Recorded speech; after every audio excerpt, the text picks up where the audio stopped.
So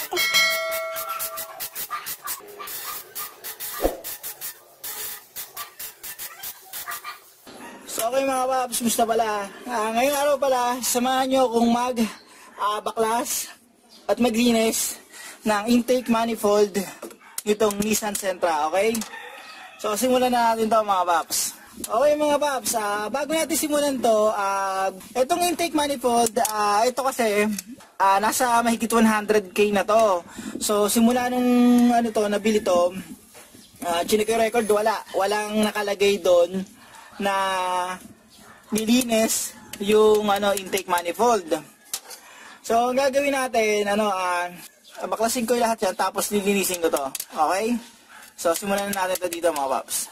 So una natin gagawin, tanggalin natin yung negative terminal ng battery. Okay? Tanggalin natin yan.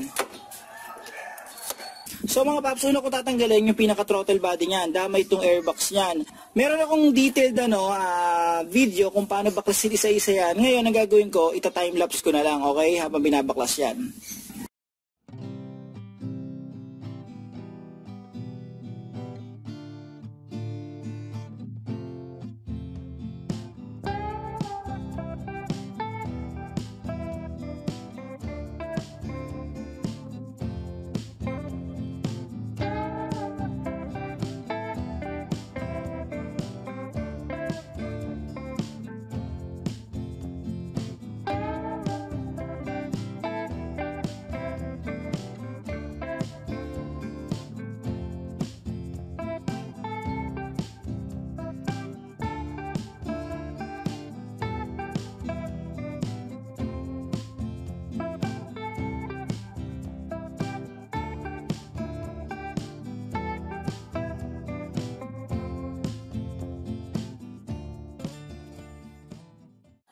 So okay dito, tanggalin muna natin yung mga harness, yung mga clip. Meron yan dito, tanggalin natin yan. Yan. Tapos, ito, unahin natin ito dito. Yan. Tanggalin ko muna yung PCV valve, okay? Ito, yung pinaka-hose niya rito, para medyo maluwag.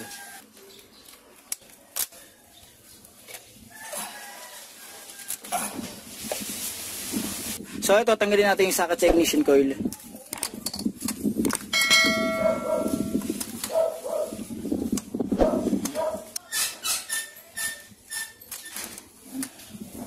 Tapos tanggalin din natin yung mga socket sa sa fuel injector. Ito yung mga yan.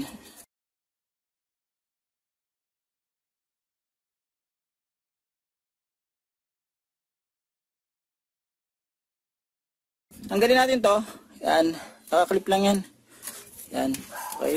Tapos, tanggalin natin to. Meron yung 12 dito, 12mm dito, ayan. Tapos ito, 12mm dyan.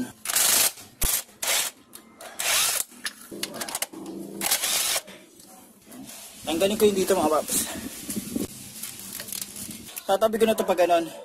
Buhos yan. Tabi na po muna natin to dito. So ganda mga paps, sa susunod natin dito, tatanggalin ko to. Yan, saka yung isa, madali na, hihilain lang yun eh. Gagawin ko para matanggal to, tanggalin ko muna yung rito, yung pinaka bracket niya para mahila ko.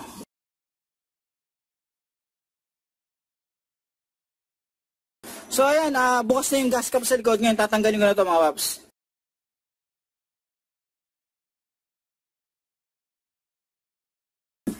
Okay, so ngayon tanggalin natin to. Ito, nahihila lang to. Pakita ko sa inyo. Yan. Tapos yung gas cap, pwede nyo na isarado para hindi nyo makalimutan mamaya.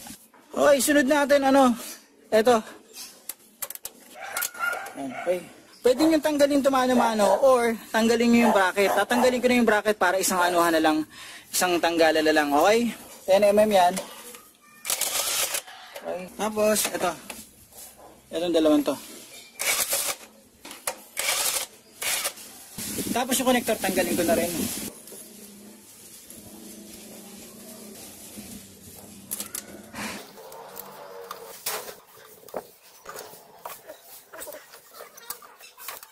Try natin hilahin to. Yan. Kung mapupulaw na natin. Yan.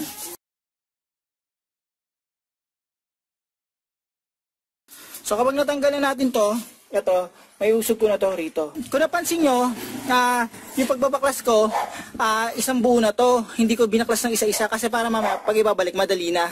So ito, tabi na muna natin dito sa kabilang side dito. So tanggalin na muna natin tong isang to. Yan. Tapos tanggalin natin. Okay. Next, ito. Isang to. So next natin ito. Ito isang to.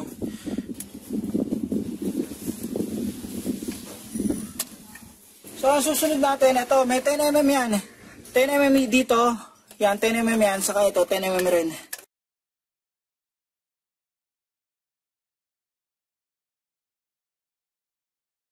So mga paps, sa susunod natin tatanggalin yung fuel rail. Ito, may 12mm na nut yan dito. Okay, tanggalin na natin yan.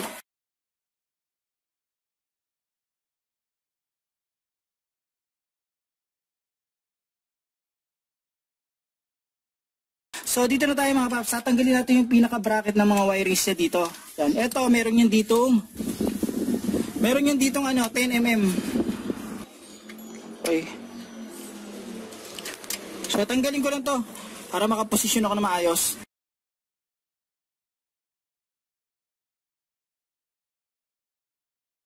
So ito, tanggal ko na to. Yan. So okay, ang next natin ito. Yan, ito. So yan, 12mm yan mga paps.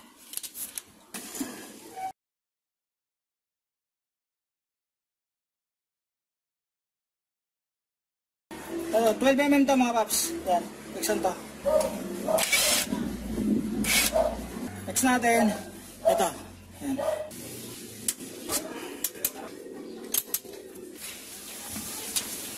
So ito, may tatanggalin tayo yung clippings sa intake manifold. Yan, iangat nyo yan. Tapos may hihilan nyo na yan. Agad to. Yan, tumulog na. Tapos may hihilan nyo na yan. Isa po ulit. Okay, so ayan. Bago tayo magtanggal ng pinaka-intake manifold, tanggalin muna natin yung harness dito. So ayan, meron yan dito. Tanggalin muna natin yan. Tapos sa kabilang side. Yan, sundan nyo lang itong wire na to. Yan, may harness din yan. Tanggalin nyo lang mga paps. Pagkatapos noon, mabababa nyo na yung wire na to. Yan, pag naibaba nyo na yan, yan, pwede na natin tanggalin yung pinaka, mga bolt sa kanat. So ito merong 8. Meron yung 2 dito. May isang nut dito, tapos isang nut dito. Tapos sa ibaba nito, meron yung 4. So tingnan niyo na lang dito sa video.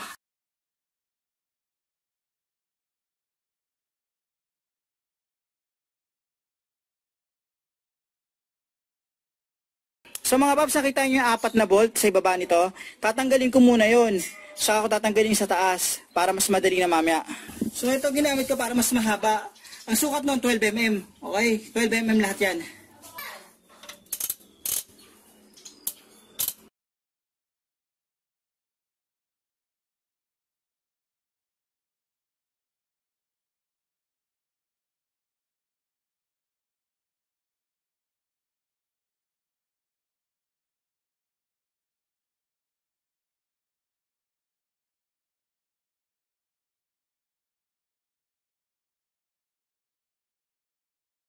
Susunod natin tatanggalin yung 4 sa taas. So ito yan.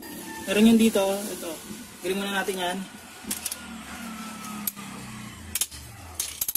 Yan. Ang sukat niyan 12mm rin.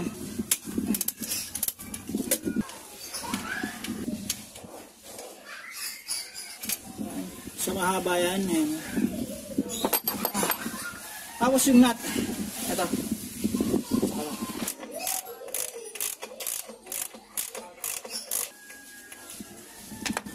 Tapos susunod, ito.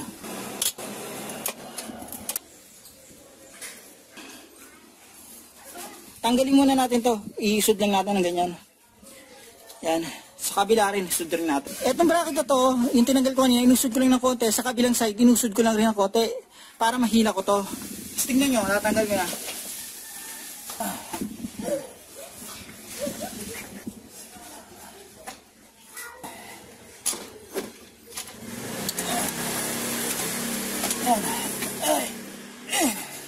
Tapos ito mga paps, ito yung pinaka-gasket niya. Dapat ito pinapalitan din eh.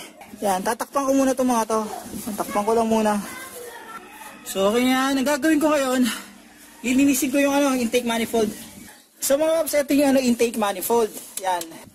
Sa Nissan Sentra, dito sa sakyan na to, buo yan. Sa ibang Nissan Sentra, merong upper na intake manifold, meron ding lower. Ito, isang buo na yan. Kapag mag-heavy PMS kayo, dapat kahit paano malinisan to at ma-check yung gasket. Yan. So okay mga paps, ito. Lilinisin ko na to. Pwede kayong gumamit ng greaser o kaya gasolina, pero tuyuin nyo na lang maigi.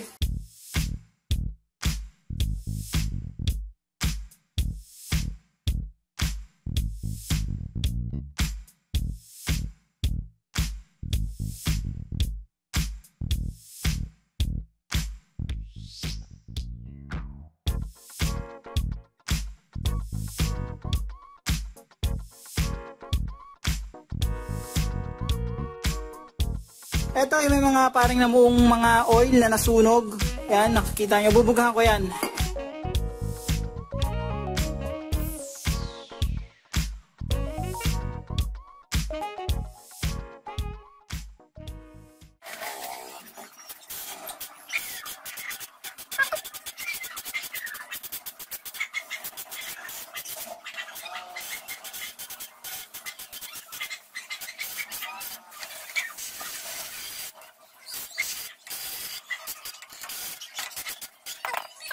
So, importante niya, malinis yan dito. Yung loob niyan. Yan. Tapos sa kabilang side dito. Yan dito. Okay, tapos dito, nalinis ko na rin. Solid yung ito. Solid to, mga yan, Aeropack. Aeropack na gamit ko, mura yan eh. Tapos niliha ko na lang. Gumamit ako ng 1,000 to 1,500 grit. Tanggalin nyo yan yung mga, na yan. Yung mga nakadikit na yan. Okay, ito. Ito, dapat talaga paltan. Since wala pa ako nabibiling ganito, gagamitan lang muna ako ng beta grade dyan, mga paps. Kapag kasi may problema to, posible na magkaroon tayo ng problema sa menor at magkakaroon tayo ng vacuum leak. So, ang gagawin ko, bago ko ilagay ito, lilinisan ko muna yun nandun sa makina. Hindi ko lang ito, brushin. So, TTV cleaner ko na rin to.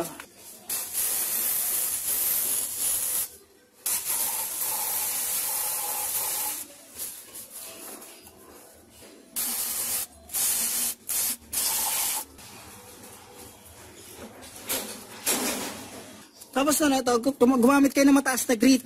Gagamitin ko 1,500 para kahit paano, malinis lang yan. Okay?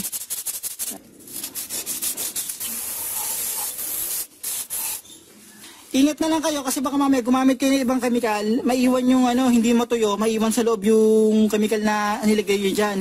So hanggat maaari, yung buka na lang yung bugahan nyo, tapos punasan nyo agad. Nilagay ko na yung gasket niya. Ang lalagyan ko ng beta gray yung side na nasa intake manifold. Kasi magkaroon ako ng budget, papalitan ko rin to. So discarding nyo na lang kung lalagyan nyo ng beta gray yung dito sa side na to. Pero sa akin sa intake manifold ko ilalagay. So ito, lalagyan ko na to ng beta gray.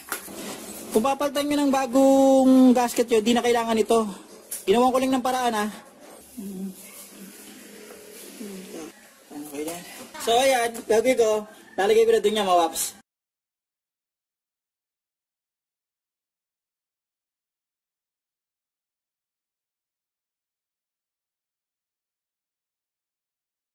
So, balikan natin yung bolt. Yung 8.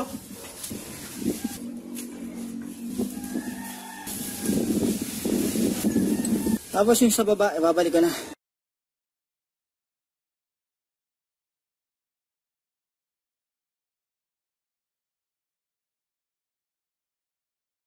Ngayon, higpitan ko na yan, mga paps. So mga paps, yung bolt at sa kanat na kinabit ko, ang torque specs noon, 17 to 24 Newton meters.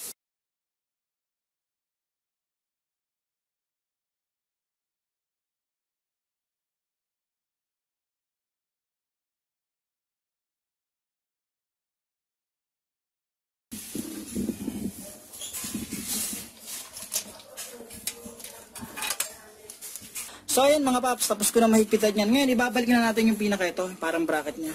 Ito. Ayan.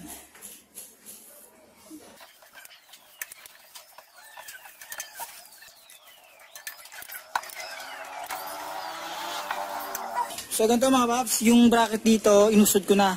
Pwede nyo naman kalangan dito ng bakal, tapos ganun nyo na lang sikwatin nyo para bumalik sa dating posisyon yung pinaka parang bracket nya. Okay, babalik ko na to. Ito 12mm. Sa likod.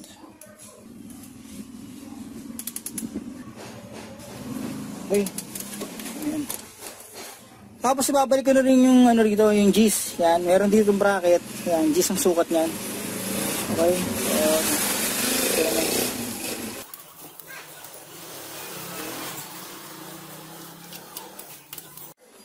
So ito susunod natin yung hose. Babalik na yung hose dito. Yan. Okay, tapos yung dito.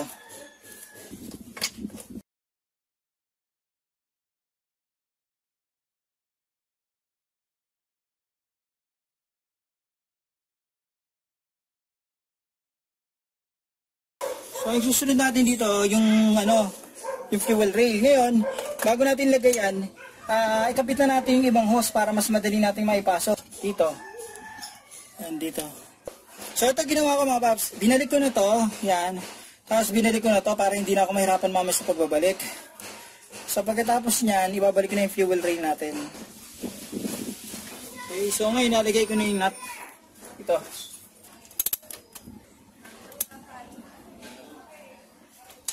So ito, babalik ko na to dito. Yan.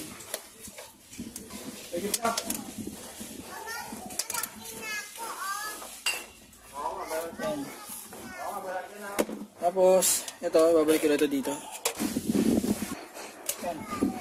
Okay.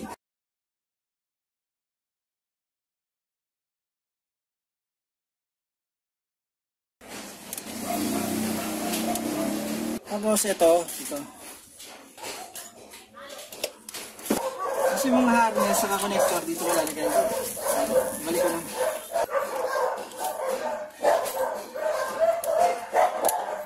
Tapos ito.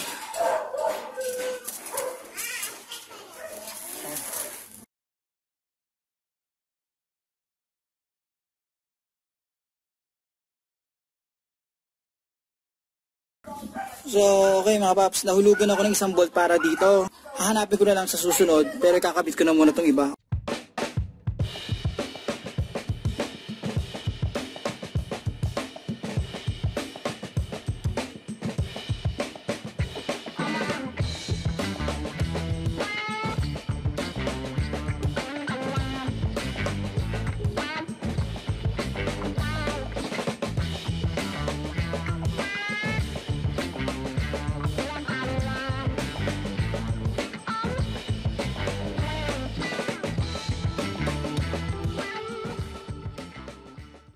So paano mga paps, hanggang dito lang yung video ko. Sana itong video na to nakatulong to kahit paano in case na maglilinis kayo ng intake manifold para din sa Nissan Sentra. Okay, so siguraduhin nyo lang nakakonect na lahat yan mga paps.